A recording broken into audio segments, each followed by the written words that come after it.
Today we're going to concentrate on arithmetic series. So for the warm-up, consider the sequence 1, 2, 3, 4, 5. Is it arithmetic or geometric? What's the common difference or ratio? Can you write an explicit formula to represent the sequence? Okay, so this one you should know is arithmetic. There's a common difference here. It is plus 1. The explicit formula, we need a slope and a y-intercept. We know the slope is 1. The y-intercept would be the 0 term in the list, so I have to go backwards 1, so it would be 0. So you could write y equals 0 plus 1x. You could write y equals x. It is linear. Use sigma notation to write the sum of the first 8 terms and find the sum. All right, so here's the sigma. We want to go from the first term to the 8th term. And we need to put the explicit formula here. Instead of x, I'm just going to write n. And then find the sum. So then you just add them up. 1 plus 2 plus 3 plus 4 plus 5 plus 7 plus 8. You would add them up. I'll let you guys do that. All right, that's not so hard to do, but what about this? Find the sum of the first 100 terms. Here's sigma notation for that. But can you find those terms without actually adding them all up, just like we did in the first one? So in class, we watched this video about how Carl Friedrich Gauss found a shortcut for adding up the first 100 numbers, 1 to 100. And so we're going to take a look at that video in class. You can YouTube and watch it too. I won't put it in this video. All right, so a sequence versus a series. To review, a sequence is your list of numbers. The series is when you add them up, when you sum the sequence. Okay, so here is Gauss's method for finding the sum of the first term, 100 terms. So again, he thought about adding up all the numbers all the way to 100, but then reversing it.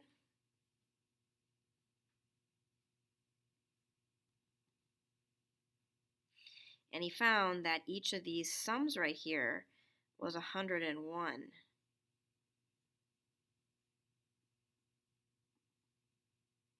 So what he did is he thought about multiplying 101 100 times, but then dividing by 2 because he looked at 2 of the sequences instead of 1.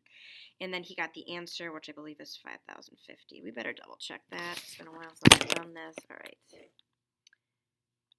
All right, so 100. Yep, 5,050. All right, so there it is. A formula for Gauss's method. Here it is. To find the sum of any number of terms, like the first 100 or so on. You take your first term, like 1. You take your last term, like 100. Multiply by how many terms there are. So here it's like adding them up. First term plus last term was 101. And then we multiplied by how many there were 100 terms, so that's times n, divide by 2. Okay, so there's what that formula looks like. First term plus last term times number of terms, divide by 2. That is essentially what Gauss did right there. Okay, so let's practice doing that. Evaluate the following. Okay, so we could list out all the terms. So we could, and I'll list out some, not all of them. 2 times 1 plus 3 plus 2 times 2 plus 3 plus, and so on, all the way to 15. But that's kind of long. So let's use Gauss's formula. It's a little bit faster. I'll write it up here. So he would say find the sum of the first 15 terms. To do that, you need the first term plus the last term times the number of terms divided by 2. Okay, so you just need 3 things. First term, last term, number of terms divided by 2. And again, this should be an A. It looks like an N, but there's your A. Okay.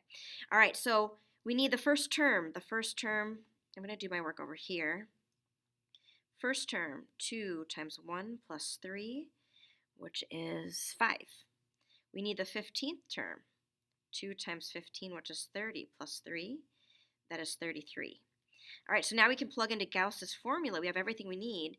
The sum of the first 15 terms is 5 plus 33 times 15. There's 15 terms we want the sum of. Divide by 2. Enter that in your calculator. Make sure you hit enter before you divide by 2. So we have 5 plus 33. I hit enter there. And then times 15. Divide by 2. So the sum of the first 15 terms is 285. Okay. Let's try the next one again. I wouldn't want to list the terms. Oh, sorry, I didn't show my answer here. Okay, So here's what I put for my answer. So you plugged it in, we get 285. Again, to list out the terms, you'd have to start at the fifth term. 3 times 5 minus 5 plus 3 times 6 minus 5 all the way to 3 times 17 minus 5. That's a pain. Let's not do that.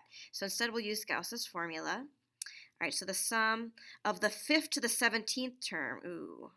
Okay, so to do that, we're going to find the sum of the first term. Oops. We're going to find the first term, which is here, the 5th term, plus the 17th term, times the number of terms divided by 2. And I want to show you a shortcut for finding the number of terms. Okay, so to do that, let me give you an example of that. Okay, so quick tangent here. To find the number of terms, I'm going to open a new page. So let's say I had this list. 1, 2, 3, 4, 5, 6. Okay, there's my sequence. And let's say I wanted the sum of the second term to the 5th term. My question is, how many terms is it from the 2nd to the 5th? We can count. It's 1, 2, 3, 4. That is 4 terms. Now, the shortcut to finding that with the numbers 2 and 5 is we can take 5 minus 2, but then add 1 to that. Okay, so again, if you want to know how many numbers there are without actually listing them out and counting, you take your top term number minus your bottom term and then add 1. So another example is, let's say I wanted the 5th term to the 12th term. How many terms is that? You could take 12 minus 5, but then you have to add 1 back into that. Okay, so again, if you wanted to see, so 12 minus 5 is 7. So that is 8 terms. How do we know that? Again, if I look at my numbers here, I'll just list the numbers. I'll use a different color. So 1, 2, 3, 4, 5, 6, 7, 8, 9, 10, 11, 12. Okay, so I went from the 5th term to the 12th term. 1, 2, 3, 4, 5, 6, 7, 8. You can see that's 8 terms. So again, you do subtract them, but you have to add 1 number back in. An easier example is like from the 1st to the 2nd term, 2 minus 1 is 1, but then you have to add 1 back in because you know from 1 to 2, that is 2 numbers here. All right, so that's the shortcut. So let's go back then to our notes. And so here, how many terms is it? 17 minus 5, but then add 1. 17 minus 5 is 12 plus 1. That is 13 terms right there. So here, n is 13. That's the first thing I need, number of terms. We also need the 5th term and the 17th term. All right, so let's do that. The 5th term is 3 times 5 minus 5. 3 times 5 is 15, minus 5 is 10. Okay, so there's the 5th term. Let's do the 17th term we want here. All right, so the 17th term is 3 times 17 minus 5. All right, so that is 46. All right, so now we put it all together in the equation. So I'm just going to say S for the sum is 10 plus 46 times the number of terms which we determined was 13, divide by 2. Got my calculator. 10 plus 46 and enter times 13, divide by 2. Ooh, I get a decimal. Okay, so let's redo it again. 10 plus 46, enter, times 13 divided by 2. Okay.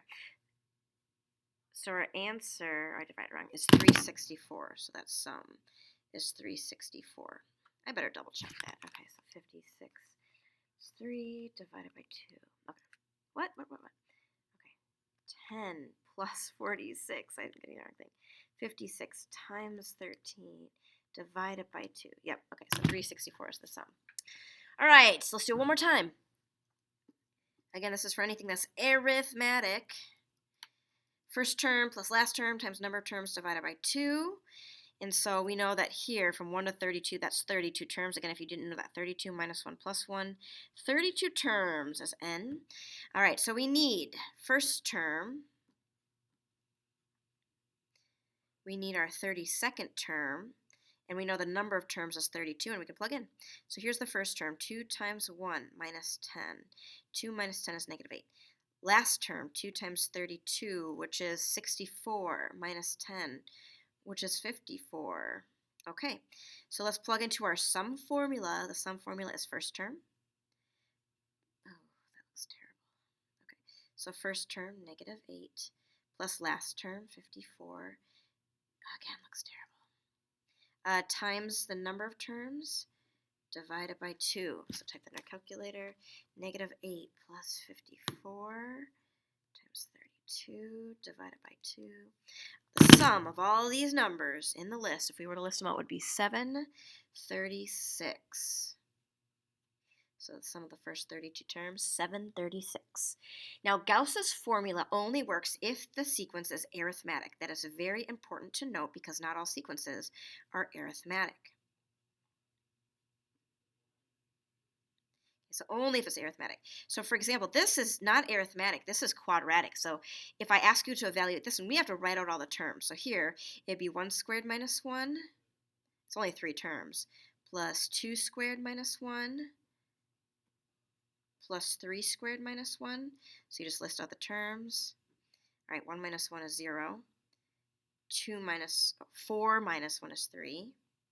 9 minus 1 is 8, and so this would be 11 for your sum right here. So the sum of the first 3 terms would be 11. Okay. There's one more here that we'll go over and then we'll have time to practice. Okay, so the school auditorium has 59 seats in row 1, 63 in row 2, 67 in row 3, and so on. Can you write the recursive formula? Okay, so the recursive formula, I'm going to make a table. So here's the row, here's the seats. Okay, so row 1, 59. Row 2, 63. Row 3, 67, and so on. You can see this is arithmetic. It looks like we're adding 4 every time. The recursive formula is first term 59. To find, oh, I should use A. To find any term, we take the term before it and we add 4. So there's the recursive formula. The explicit formula, we need slope. We have that. It's 4. The y-intercept, we go backwards 4. So 59 minus 4 is 55. How many seats are there in row 11? Let's use the explicit. That's easier. So that would be 99 seats in row 11. How many seats are there in the whole auditorium? There are 25. All right, here's the sigma notation. So start with row 1, go to row 25. Here's our rule. But we want the sum. Okay, so for the sum, we need the first row. First row, we know there's 59. We need the 25th row. So that is 4 times 25, which is 100 plus 55. So that's 155 seats in the last row. All right, let's plug into the formula. Sum of the first 25 rows. First row plus last row times number of rows divided by 2. So I can let you calculate that. How many seats are there in row 5 to 10? So we need the 5th row, we need the 10th row, we need number of rows, which is 10 minus 5 plus 1. 10 minus 5 plus 1 is 6. 5, 6, 7, 8, 9, 10. Yep, so that's 6 rows. All right, let's find a sub 5. It would be 4 times 5 plus 55. That's 20 plus 55 is 75. 4 times 10 plus 55 is 95. All right, so we have everything we need here. Let's plug in to find the sum. And that would be the 5th row plus the 10th row times the number of rows divided by 2. Calculate that. We'll give you the sum of row 5 to row 10.